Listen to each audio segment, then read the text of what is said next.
para mim a história é fascinante, é muito fascinante. Que a gente perdeu, mas ele pode ser resgatado, que é um período curto, do ponto de vista de uma nação, é um período curto. Dá para resgatar? Lógico que dá.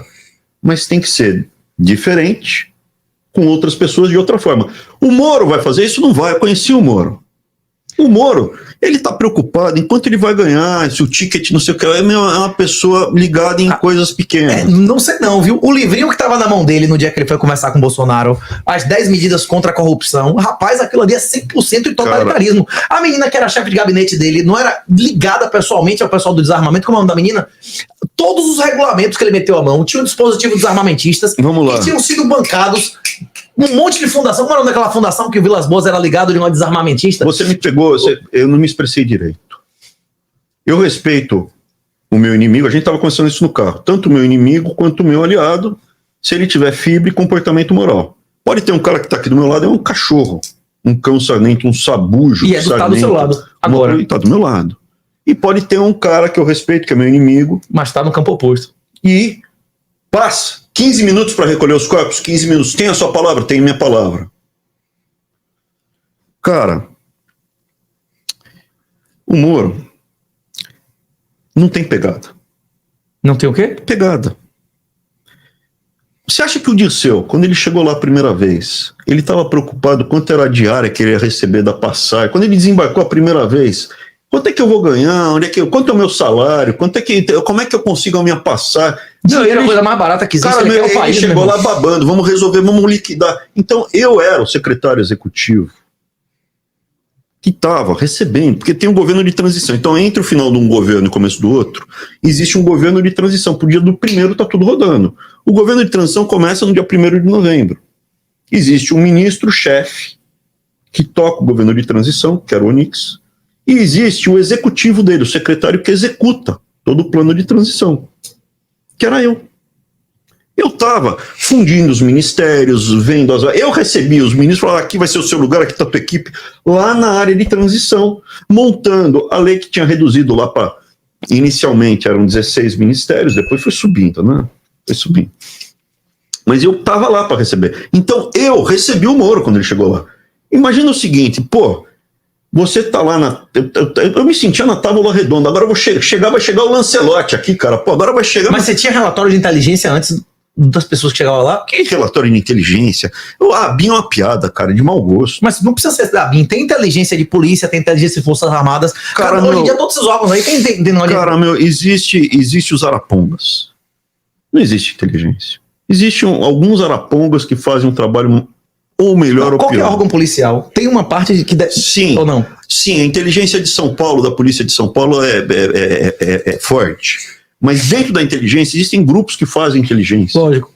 Entendeu? Existem grupos e grupos e grupos. Inclusive privado e público, tem de empresa e tudo. Então, veja, eu não tinha inteligência para saber, não tinha informação para saber nada do Moro. Eu estava esperando chegar lá, o Davi, cara. Pô, agora vai chegar o Davi, cara. Vai chegar o nosso Davi que derrubou Golias, cara. Mas ele derrubou Golias, ele tinha provas ali, tinha um dever legal de ter prendido Lula muito antes. Cara, ele falava publicamente que admirava Lula, que lamentava, né, de ter que prender Lula. E o cara, tipo assim, protelou de todas as maneiras possíveis. O cara cometeu vários crimes na audiência, ele não deu nenhuma vaga de prisão, hora nenhuma. Lula cometendo crime, desmoralizando ele, o Ministério Público na audiência, desobedecendo o cara, fazendo tudo. Ele, tipo assim, teve 1000 deveres, 1000 momentos que ele tinha Lula. Lula falou publicamente, ele botou um Fantástico, que ele falou que estava interferindo no processo. O juiz não tinha dever legal de ter prendido o cara nesse momento. Pô, o cara ficou mamando a popularidade, viajando, fazendo sectarismo, militância para negócio de 10 medidas nazifascistas, meteu o bronco, usou o processo até o fim para autopromoção. Ele Dallagnol, não é isso? O Dallagnol acho que é bem pior que o Moro. Inclusive agora, parece que é bem pior. Não sei, porque... Os acordos que eles estão fazendo. Agora, o Moro botou uma chefe de gabinete desarmamentista ligada a... Não, o Dallagnol esquece. O Dallagnol ele não passa no primeiro filtro. Mas o Moro, cara, foi uma decepção muito grande. Porque você imagina, tá chegando o Moro aí, cara, vai chegar a primeira coisa. Pô, chegou o cara, meu. Eu chegar, onde é que eu preciso da minha equipe? Quantas pessoas? Eu já quero chegar no dia 1º botando o cara na cadeia. Eu pensei que ia chegar um cara já, meu. Chegou lá, passagem, quanto eu vou ganhar, como é que vai ser. A conversa era essa. Porra, meu. Foi a coisa mais broxante que foi, assim, foi o Moro, cara. O senhor se arrependeu de entrar na política? Eu não me arrependo de ter me tornado um homem público. Então vamos lá, essa resposta eu vou dar uma volta grande, mas eu não Porque vou agora fugir tem umas dela. perguntas boas, pra poder a gente... Eu não vou fugir da tua pergunta. Primeiro, política, cara, depende da tua definição. Aristóteles define o ser humano como um ser político. A gente aqui, a gente está fazendo política. Não partidária, né? A gente está conversando, a gente está adaptando, se encaixando diferentes prismas e conduzindo um ato aqui. Isso é uma ação política que a gente fez aqui previamente, a gente conversou, a gente... Beleza, não somos como Alan dos Santos, né? Eu também não, beleza. Então a gente fez um ato político ali. Então, você está falando isso, entrar na política de Brasília, eu não entrei. Eu fui um corpo estranho, como homem público, cheguei lá dentro de um projeto de acabar com a República de Deodoro, e no meio do caminho, Bolsonaro nos traiu. Eu fui mastigado, cuspido e oferecido a minha cabeça, como o João Batista me ofereceu a minha cabeça para o STF. Não, mas O tem a Paulo indicação Guedes- aqui, você tava na cadeia ou não? O Paulo Guedes, não, conta essa história. O Paulo Guedes relatou que ele foi negociar a minha cabeça com os ministros do STF. Aí o que aconteceu? Eu fui para uma reunião com o presidente, meu irmão, e ele discutiu, olha, eles vão me prender. Tá aqui, estamos recebendo um monte de recados de todos os lados que eles vão me prender. Eu pedi Habeas corpus preventivo. preventivo, me Indeferido. negaram. O único que me deu foi o Marco Aurélio, o primo do Collor, falou, vocês não acreditam, vocês vão negar o habeas corpus preventivo? Todos negaram. E só ele votou a favor. Só ele votou a favor e ainda ficou assustado. Mas como vai negar?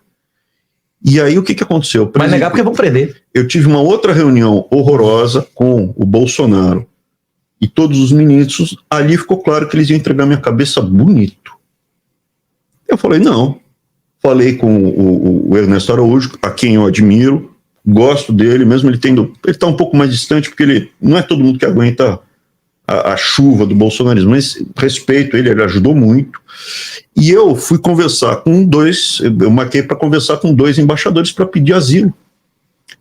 Um deles foi o embaixador de Israel, porque eu não sou judeu do ponto de vista religioso. A minha mãe era católica, falecida, estudou em colégio de freira, eu fui batizado. Meu nome completo é Abraham Bragança de Vasconcelos Weintraub. Mas Israel é feita, depois da Segunda Guerra, com um princípio que nunca mais vai acontecer o Holocausto. Então, Israel recebe não somente judeus, mas qualquer um que um movimento antissemita ou nazista defina como Lei do judeu. retorno, não é isso?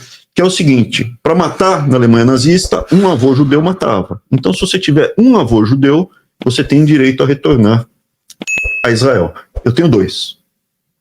Eu fui falar com o embaixador, e eu não sabia, né? Fui lá, será que os caras vão honrar isso? Aí ele falou, lei do retorno Cara, vale não. ainda. Ele falou o seguinte, é lei, se você precisar, você pode vir aqui hoje.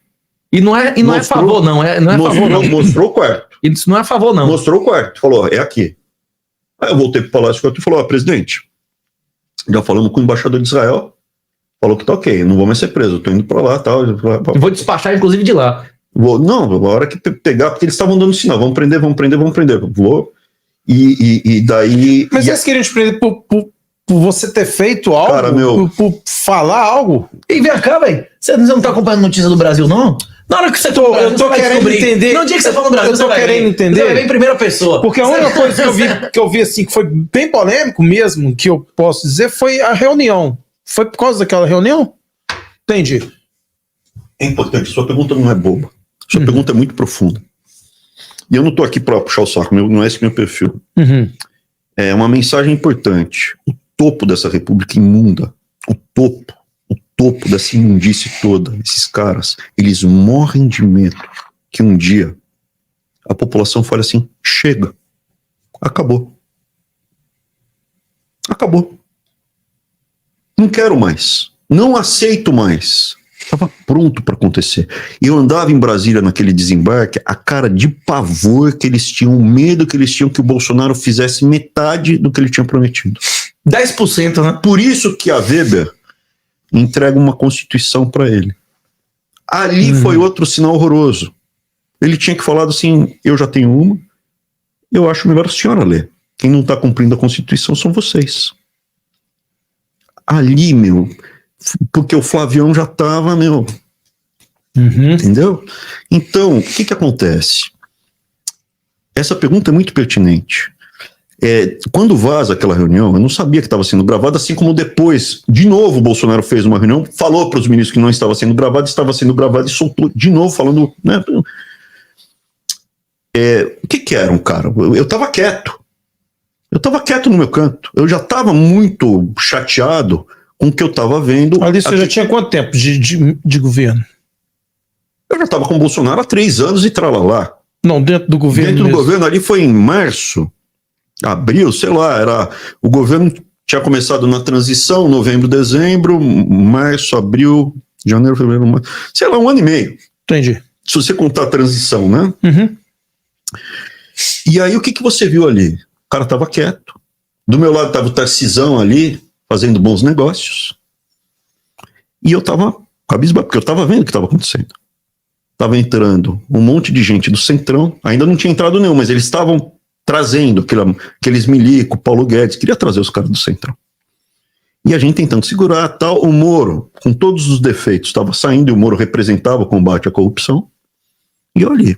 E ele achando que ia derrubar o Bolsonaro. O Moro ainda achou que a saída dele ia derrubar o Bolsonaro. Assim, é uma conversa boa, mas o que acontece? E ali ele me cutuca e eu explodo. Ali é uma conversa franca, são 4 minutos e meio, cara, desculpa. Aquilo, eu não tenho mérito, aquilo tá dentro de mim. Uhum. Aquilo, eu olho e vejo aquele discurso, isso é inacreditável. E a maioria dos brasileiros diria aquilo ali naquela situação. Não diria. Rapaz, a maioria dos brasileiros admirou as palavras que eu usei naquela reunião. Admirou pra caralho. Mas não diria, porque o que acontece? Primeiro, o Brasil é um país hoje de escravos, falta vocabulário. Segundo, o Brasil hoje está entorpecido, então as pessoas não conseguem nem concatenar os sentimentos, mas aquilo que eu falei... É o que ele gostaria de ter dito. Acendeu uma chama, falou, é isso que eu quero! Eles não tinham isso na ponta da língua, mas ele falou, é isso que eu quero, esse cara tá falando do coração dele. O brasileiro não queria vagabundo na vala ou na cadeia? É pra isso que Bolsonaro foi eleito, não. Cara, eu falei coisas ali mais profundas. Sim. Eu falei, cara, no Brasil só tem um povo. É o povo brasileiro, aqui tá cheio de ministros, eu apontei pra eles, eu não tava falando pra câmera, eu tava falando pros ministros ali, tinha sido dito pros antes, generais. não era gravado, né? Cara, aquilo era pra ser um dos discursos mais bonitos, que foi um discurso lindo. E não era um discurso, eu tava falando, tava abrindo meu coração. Com os colegas. E o que acontece? Depois daquilo, precisavam me destruir. Eu fui pra Polícia Federal e eu saí carregado nos braços do povo lá que tava lá, vendo. Ao contrário desses covardes que entram correndo na Polícia Federal, eu falei, eu não vou entrar pelo subsolo. Eu vou parar aqui fora e vou entrar andando. Não tenho medo. Fui andando pela porta da frente e entrei lá. E saí, quando eu saí, me levantaram no braço e foi. Aquilo mexeu com Bolsonaro, mexeu com todo mundo, cara. Porque eles viram que eu tinha chance. Eu tinha chance de conduzir o que eles mais têm medo. O que é? Um basta do povo. Chega. Uhum. E isso gerou assim, eu me tornei... A gente escuta relatos que dentro, lá no topo, eu e meu irmão, a gente foi considerado as pessoas mais perigosas da República. Um Rômeu. E agora você vai ter que se matar. Os mais perigosos da República. E o Bolsonaro me viu como uma ameaça, porque o Bolsonaro é o Gengis Khan, né, meu? Onde o cavalo dele pisa, nem grama cresce. É isso. Então essa que é a história mais triste que tem. A gente estava ao alcance da mão de ter começado a mudança do Brasil e infelizmente botaram uma grande mentira. Eu fui vilipediado, meu irmão foi vilipediado, um monte de gente foi vilipediada, destruída. O que fez a diferença é que eu e meu irmão, a gente fica... Também não é mérito nosso, a gente nasceu com isso. Uhum. A gente foi para uma via crucis via dolorosa, cara. A gente foi cuspido, escarrado, batido, de todos os lados. Os monopolistas, tudo, cara, tudo que você puder imaginar. E estamos aqui de pé, estamos crescendo. E eu, de novo, agradeço a você, 38, porque você, cara, estava ali, cara. Não. Você estava ali, cara, do nosso lado e continua aqui. Pô, eu tenho... Porque pouca gente nesse momento tem coragem de enfrentar, tem coragem de falar, não, a via crucis, via dolorosa. A mesma boca que glorifica, depois gritou, crucifica. Foi a mesma coisa, cara. Uhum. Não estou me comparando a Jesus, não, hein? Eu não sou nada. Eu nada. Mas eu me inspiro, cara, porque você lê e fala assim, pô, é isso que acontece. Os mesmos que estavam glorificando tal, começaram a gritar, crucifica, não sei o que lá. Cara, teve um monte de gente. O Ítalo Lorenzon, que trabalha lá com o Alan dos Santos, no Terça Livre, pediu minha prisão.